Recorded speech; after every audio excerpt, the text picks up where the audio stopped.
There's really no reason you shouldn't know what to do next in your life after watching this video. So 6,000 years ago, people used to live up to 1,500 years of age. People literally used to roam this earth from being a baby, a newborn, 0 years old, or a couple months old, to 1,500 and above. It's estimated from 1,500 to 2,000 years old. But now, fast forward 6,000 years later to the present, our average life expectancy is only 77 years of age. Just take that into perspective, from 1,500 years to 77 years. So what I'm saying with that is what we think is a lot of time as a 21-year-old, and I see 77, I think, oh, that's 50 something years. I kind of have a lot of time. In reality, I don't. Time is not on your side. 77 in the grand scheme of things is not a large scale of time. So what I'm saying with this is that the earlier you can just start things, the earlier you can just go and do that thing you've been putting off, the earlier you can go and launch that business, the earlier you can just go and talk to that person, the more proficient you will be with your time, because time, again, is not on our side. But if you're watching this and you are 76, you also have to realize that it's never too late to start. It is never too late to start that thing that you've been putting off or that thing that you want to start. So time is not on our side. 1,500 to 77.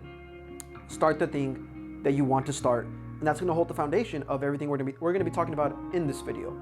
So there was a study conducted by Josh Kaufman. Josh Kaufman is an expert businessman. He's an expert entrepreneur, successful man overall in his family, life, business, but he's also an expert in studying human psychology, meaning how not only the body works, but how the mind works, why people react to certain things that they react to. And so a study conducted of his, he discovered the results were that you can be proficient in literally just about anything with only 20 hours of concentrated effort. So what does this mean? This means that if, for example, I want to learn piano and I've really no piano background, I can literally go on YouTube or do a masterclass or with a mentor. And if I put in 20 hours of concentrated effort into learning the piano, at the end of 20 hours, I can become proficient in learning the piano. Meaning like I went from a newbie, like a peanut, from like a pro, like a full potato, basically. That's what this study conducted resulted in. And a part of this study was diving into what's called deliberate practice. So deliberate practice is seeing that skill that you're trying to achieve or whatever you're trying to get better at or learn in this study, and you kind of dissect it and you analyze the things that you can already kind of do and the things that you are not good at. So for example, if I was learning piano, I would dissect it and I would look at, okay, I can kind of keep tempo, I can kind of learn notes, again, after maybe like 5 hours of already learning it. But these are the things that I am just not good at. But if I keep focusing on the things that I'm good at, I will never get good at playing piano as a whole, because these things that I'm not good at also encompass playing piano as a whole. They also deliberately connect with the things that I am good at. So deliberate practice is doing the things that you're not good at in concern to a particular thing that you're learning, so that you can get good at the thing that you're learning as a whole. Because if I'm a basketball player, which I was, and I like playing basketball still, if I'm good at jump shots and all I practice is jump shots, but I'm not good at right hand layups, then come game time, I'm not going to be a quote unquote good basketball player if I have a bunch of right hand opportunities and I don't take them, or I miss them because I just didn't practice them because I wasn't good at them and I just spent all my time practicing jump shots. So that was part of this study, that through deliberate practice and through concentrated effort, if you give 20 hours to something, you can literally learn just about anything. And if you really think about it, guys, YouTube, podcast, online resources, we have it all nowadays. You can become an expert, you can become proficient in literally just about anything if you give it 20 hours and if you practice what's called deliberate practice. But the issue with this, guys, is that most people, and I'll put myself in this category as well, we take a decade, we take years to even put in just that first hour, because we think, I'll just use me for example, before I got into this whole business thing, I always used to think, well, I have no business background, my parents don't have business background, like maybe, I don't know, like I really want to learn, I just don't know how, I don't know what to do. But if I had just taken that first step and taken that first hour of literally searching up on YouTube, what is business? How to start a business? Maybe talking to business owners in my family or friend groups, right?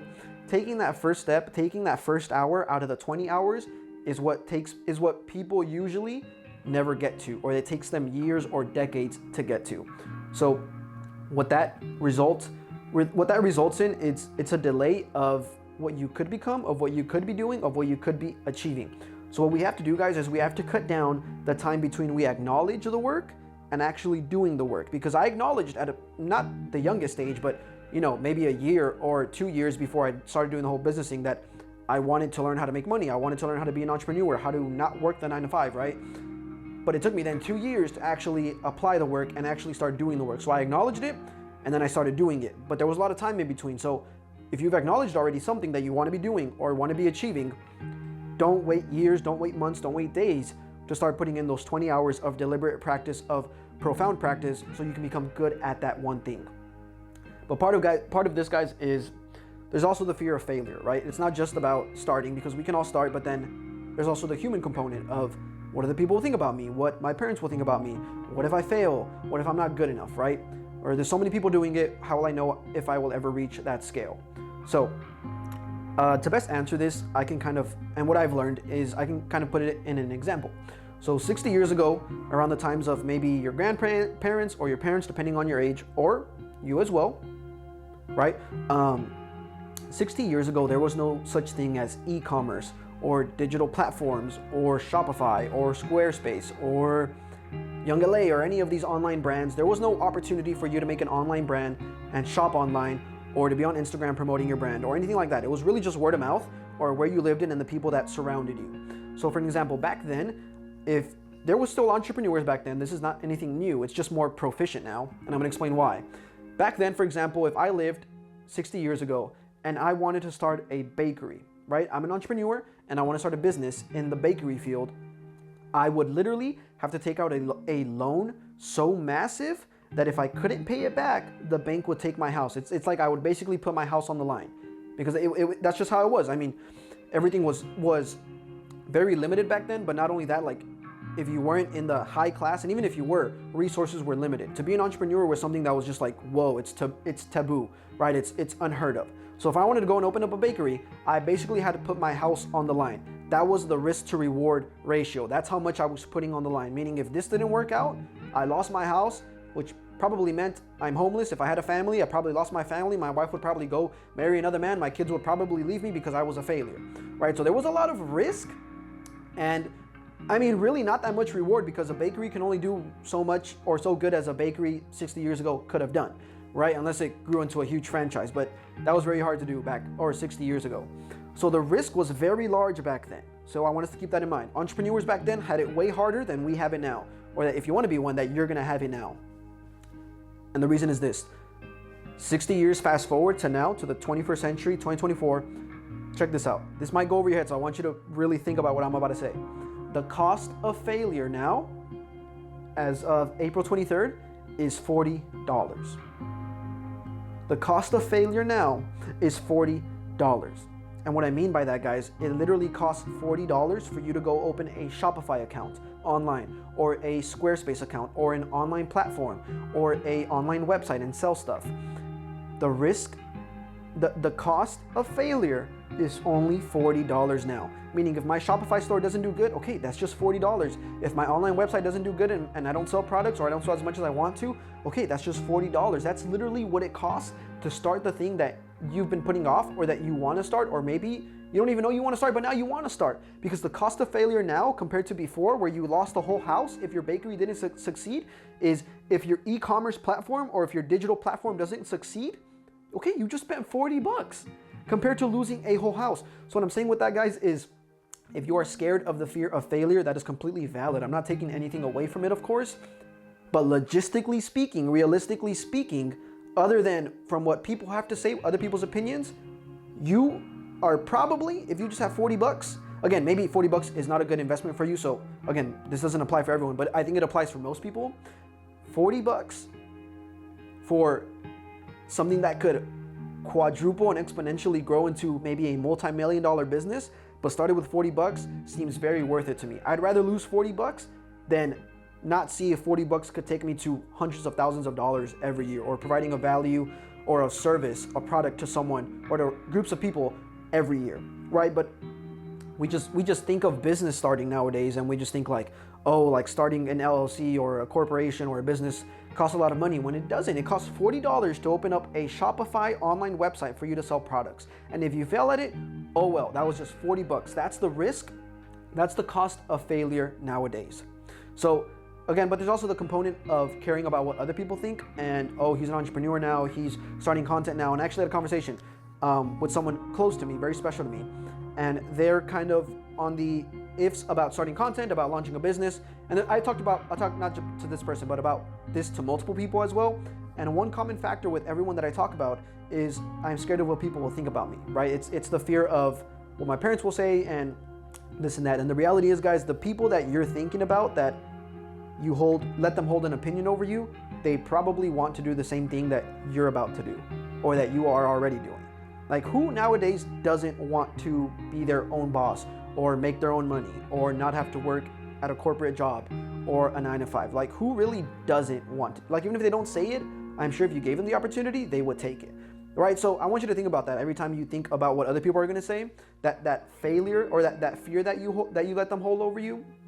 Just think about that. Like, they probably want to do what you're about to do, but you're the one that's actually going to do it. You're actually the one that's going to take actionable steps to it.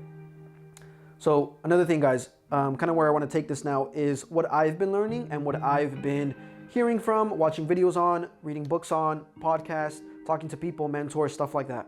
So one thing in common that I've talked to a lot of people about, or one thing that a lot of people I've talked to about have said in common, and including videos, books, podcasts, they all say one thing, and these are people who, are quote unquote successful, monetary wise, physical wise. One thing they have in common is that they wish in their 20 to 30s, around my age, maybe younger, they wish that they had just done as much as they could without thinking too hard on the failure or without thinking too hard on the consequences. So that goes back to the fear of failure, and the cost of failure now is only $40.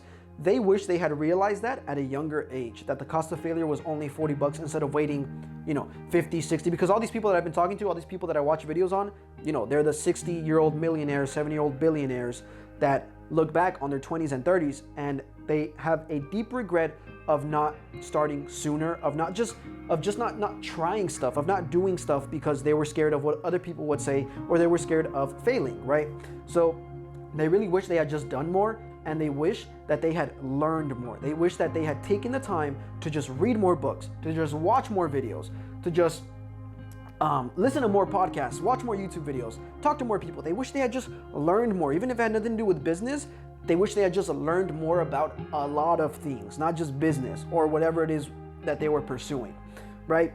And so this goes into the concept of constantly learning more. And that goes hand in hand, guys, with whatever you're trying to achieve, whatever you're trying to pursue, or whatever you're trying to have in mind. You have to be on a path of constantly learning more. And this is honestly something that I've recently learned, that like in my undergrad, I'm a master's student right now. In my undergrad, I definitely wasn't on this path. Like, I would just kind of skim through classes, not really like read the textbooks, kind of just getting by, still with, above average good grades, but I wasn't trying to be better than I already was, But now, like literally just in the past year, I've kind of gone on this new path of learning more. And the reason for this, I'm gonna explain this. If you can just, and you probably heard this, if you can just expand on what you know, you become more valuable to those around you. And especially if you're a businessman or you want to be an entrepreneur, you become more valuable to the teams you're going to create and the people you're going to influence if you just know more. But how do you know more? Like, how do you get on this path? And I'm going to explain this to you through a little phrase that I don't know if I invented it. I don't think I have. I think I heard it somewhere, but I really liked it. I would rather learn a little about a lot than a lot about a little. So I'm gonna say that again. I would rather learn a little about a lot rather than a lot about a little.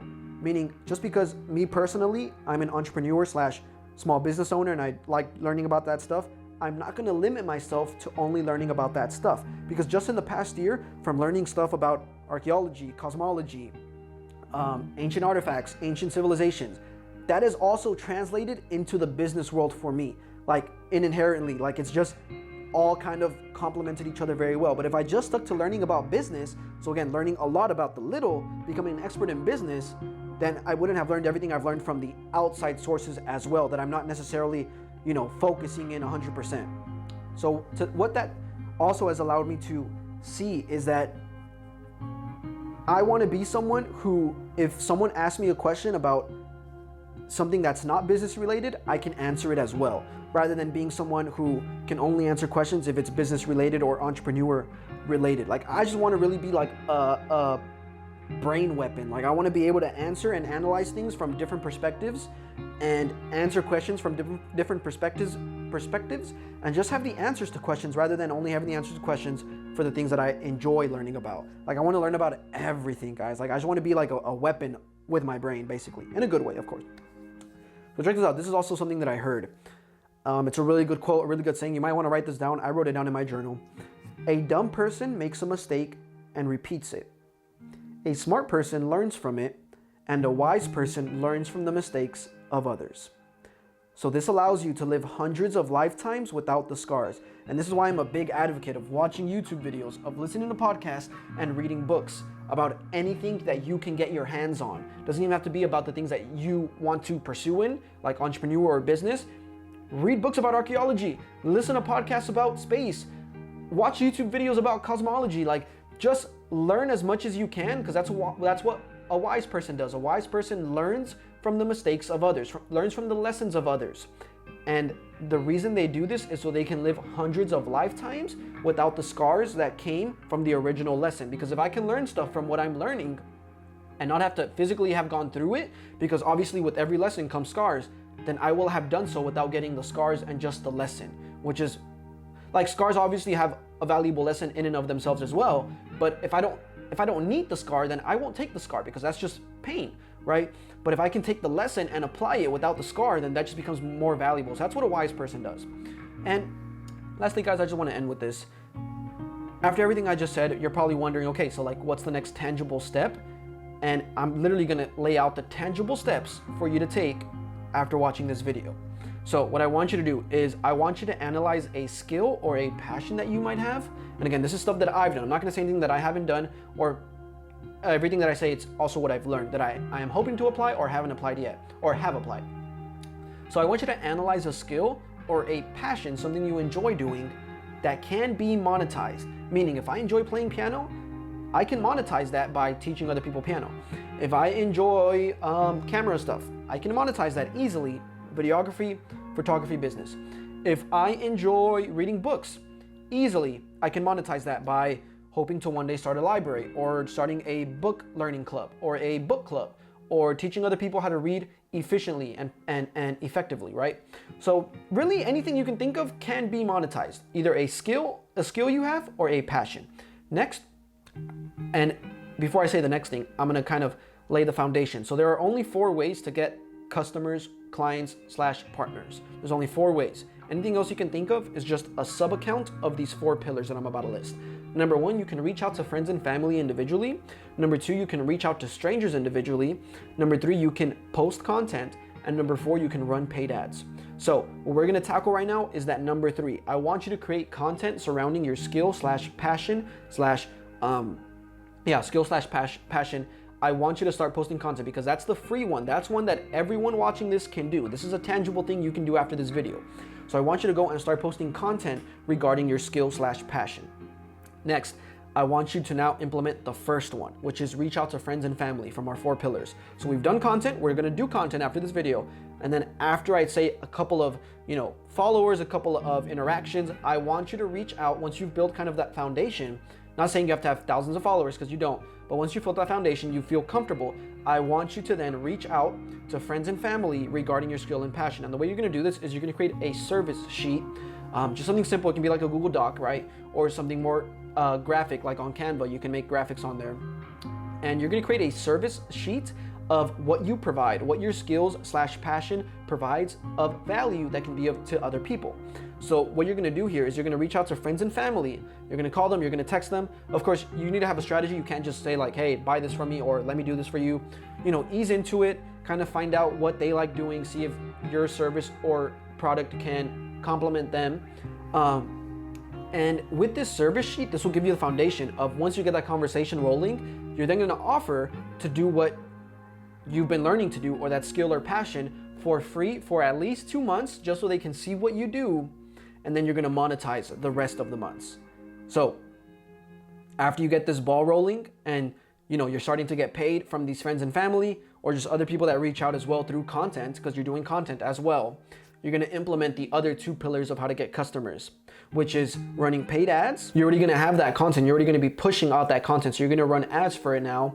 And then you're also gonna reach out to strangers individually, meaning now you're gonna make business cards, you're gonna make flyers that have to do with what you provide, and you're gonna Google for 100 businesses near you that might need your services. So for example, if I'm a ministry and I offer Bible resources, I'm gonna call 100 businesses near me that are religious entities that could need my services. And you're gonna go and you're gonna talk to them, and you're gonna go leave them a flyer at their door or a business card under their doorstep.